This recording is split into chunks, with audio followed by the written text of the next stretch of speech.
y digo, ¿qué haces? Dice, no, me están leyendo Los Pilares de la Tierra. Lo estaban leyendo por... Digo, no, yo prefiero este libro, que después va a tener más precio todavía, más valor si cabe, porque ya va a ir con la dedicatoria que le voy a pedir al autor.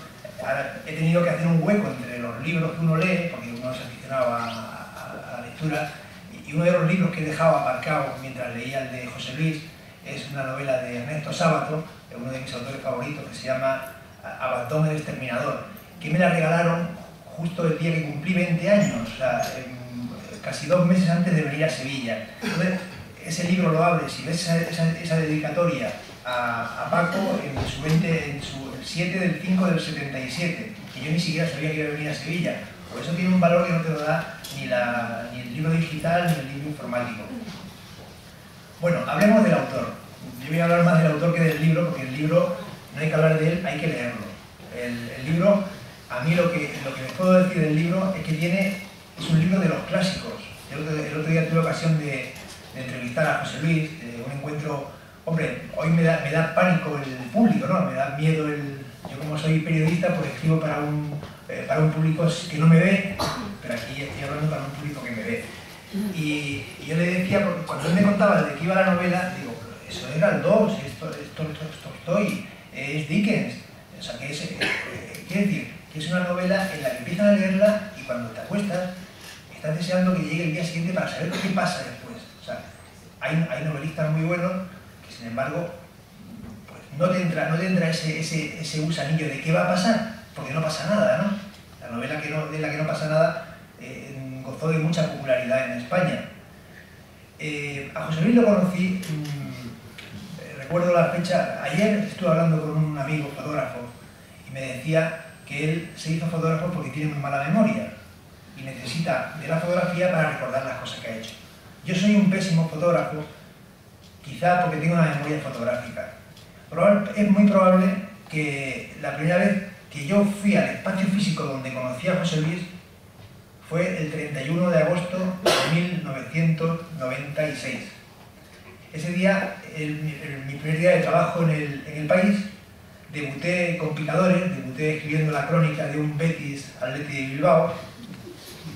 Cuando recordaba ese detalle, digo, lo voy a contar porque sé que José Luis hoy está obligando a sus amigos béticos a hacer un gran sacrificio. El libro se presenta poco antes de que el Betis se proclame líder de primera en solitario.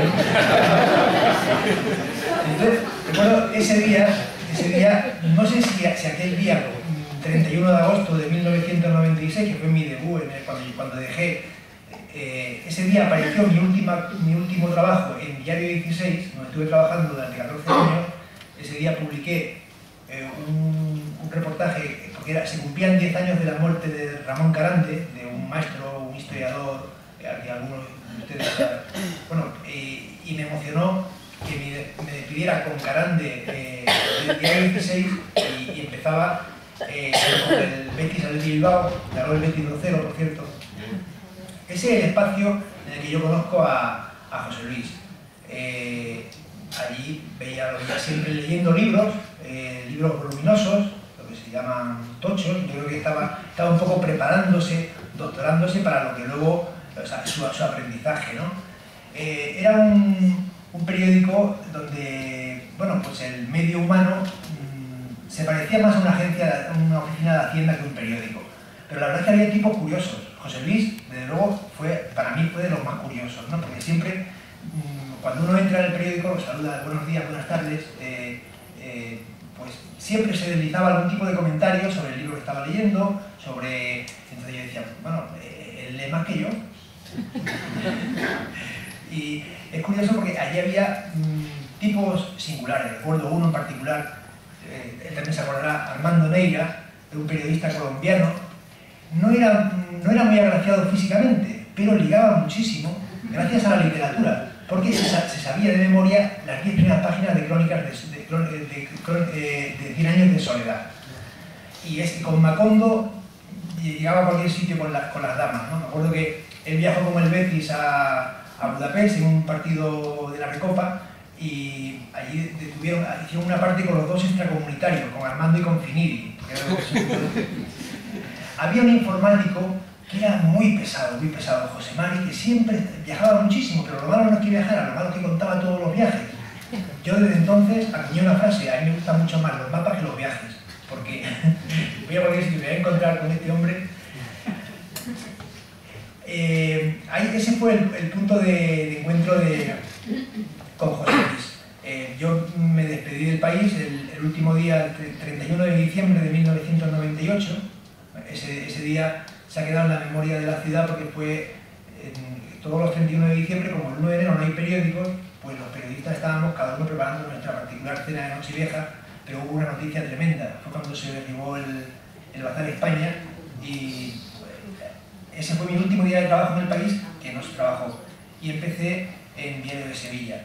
Un buen día me llaman de abajo de recepción y me dicen: hay un chico, yo había olvidado su nombre, la verdad que hacía muchos años que no nos veíamos, y cuando lo vi entrar, la verdad que me trajo muy buenos recuerdos de aquellos tiempos de La Palmera, tan cerca del campo del Betis. Por cierto, otro personaje que conocí allí, muy literario, es mi amigo Paco Cuellar.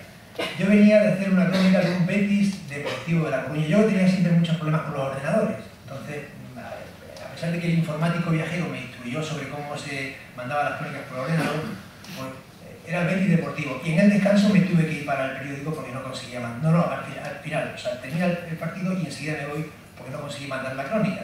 Había un atasco impresionante. Entonces yo iba en un taxi, el taxi no avanzaba, y le digo: por favor, bájeme, me voy a bajar aquí porque no voy a llegar. Entonces abro la puerta con tan mala suerte que a un motociclista se cae y empieza a sangrarle la mano. Me lo llevo digo, vaya, esto se va complicando. Me lo llevo al periódico, allí le hacemos la cura de urgencia, y ahí nació mi amistad con Paco Cuellar. Ahora somos íntimos amigos, ¿no? O sea, mi primer encuentro con él fue un encontronazo. Bueno, pues un día aparece José Luis y, hombre, ¿qué tal? Y me cuenta que tenía en perspectiva esta historia tan bonita, y que si a mí me gustaría que yo la presentara. Digo, hombre, pero primero tendré que leer el libro. Y la verdad que me hizo mucha ilusión, y he estado mucho tiempo esperando. La semana pasada se presentó en Sevilla una novela de un autor que José María lo conocerá, Isaac Rosa. Es un autor sevillano, joven, pero que está teniendo mucho éxito, y su segunda, creo que su tercera novela, se titula La mano invisible. Y entonces, bueno, pues no creo que reuniera tanta gente como José Luis, no creo que reuniera tanta gente en la presentación, estoy convencido, a pesar de que fue con toda la parafernalia que acompaña a las presentaciones de libros de autores ya reputados y reconocidos. Entonces, este hombre, pues, en fin, explicando de qué iba su libro, decía que en esta situación de crisis, pues había querido hacer una incursión en el mundo del trabajo. Es decir, él, como escritor, quería investigar literariamente el mundo del trabajo. Yo creo que el ejercicio de José Luis a mí me parece más apasionante. Es un trabajador que se mete en el laberinto de la literatura, en un laberinto de vacas sagradas, de ombligos, de egos, de vanidades, y sin embargo, un trabajador con su oficio, con su familia, se mete casi con los ojos cerrados en un universo mágico y consigue este resultado. Vigilante de la lengua, vigilante de las historias, vigilante de los amores, vigilante de este estudiante, de este protagonista casi tolstoyano de su novela. No es el primer vigilante de que conozco una relación con la literatura. Acuerdo, en 1909, el 28 de octubre de 1999, otra vez memoria fotográfica, todo el mundo se ha ido del periódico, incluso los dos redactores de cierre.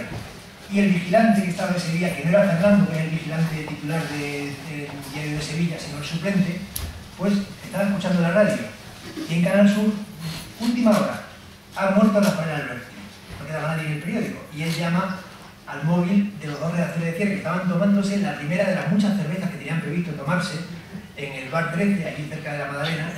Y claro, pues inmediatamente volvieron al periódico y pudieron sacar fuimos el único periódico de Sevilla que sacó la noticia de la muerte de Alberti. Hubo que cambiar la portada gracias a ese vigilante atento a lo que estaba ocurriendo. Por cierto, este verano, un compañero que yo conocí en Diario 16, no sé si al editor también le sonará, Hipólito G. Navarro, un escritor, sobre todo, domina el cuento y el relato corto.